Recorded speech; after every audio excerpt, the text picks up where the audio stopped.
Scott Pera has been announced officially as the GM of Penn State basketball. Okay, I've known about this for almost 8 weeks. It's been a minute. They finally officially announced it. No, but I mean not just that they were going to do it, but who it was. Yeah, and it's like, okay. For those wondering on his background, he recently served the last 7 years as the head coach of Rice. Yeah. So he has been there, the Owls men's basketball head coach. He also coached at Artesia High School, where he coached James Harden back in the day. Yeah. He graduated from Penn State Harrisburg in '89. He is from Hershey, so he's a Central PA native. And in 2014, he joined Mike Rhodes' staff at Rice. So ain't that interesting? Yeah, right, exactly. But,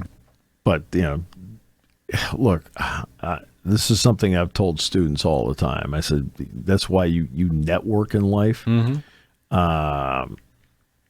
Because if I have something that comes across, say I'm in a hiring position, and I'm in a hiring position, and you want to pick who you want. Well, in other words, say your name comes across and somebody else's name comes across. Look, the bottom line is I'm going to pick you because I know you. Yeah. Right? I know what you're capable of. I know what your potential happens to be, and so forth. But so everybody go, hey, my resume. Yeah, but people don't look at resumes. They need to know what you've done. Yeah, they need to see your work. If they can see your work, they're going to most likely want to help you going forward. Right. Which makes sense. It's networking, and that's what in this case has happened. Scott Pera worked with Mike Rhodes. Mike Rhodes needs a GM. Right. Like, I'm going to call the guy who I have worked with before and I enjoy working with, Scott Pera. Right.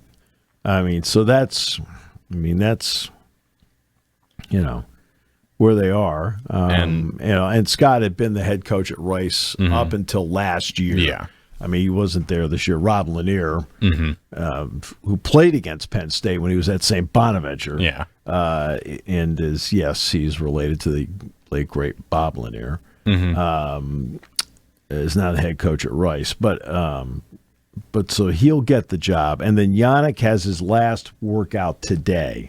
He has to make his decision no later than Thursday as to staying in the draft or pulling his name out of the draft. And so that's the timeline and where we are right now. And we're seeing a lot of players now, of course, in that timeline where Kenzie Mbako from Indiana pulled out and is opted to transfer to Texas A&M. Right. We also see Milos Uzan from Houston withdrew from the draft and is going to return to Houston to the Cougars.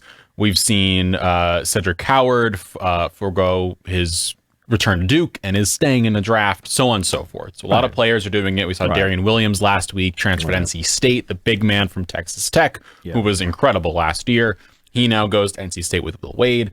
It's going to keep happening. We're going to keep seeing players do this across the board. Yeah, see, including Yanic. See, this with Yanic. Yanic is this where it's simple with Yanic. I'm either going back to Penn State or I'm going to the NBA draft because he did not put his name into the transfer He said he would portal, return if he stays in college. Mackenzie Mbako, for example, let's just take him. He put his name into the portal right away with Darian DeVries taking over as the head coach at Indiana. He decided, hey, look, I'm going to put my name in the portal, but I also want to go into the draft process. So either way, I'm not coming back to Indiana. Right. So Yanic either is going to the NBA or he's coming back to Happy So Valley. his is cut and dried. It's either here or there. And then we'll find out tomorrow or Thursday whether it's here or there. Yes, we will.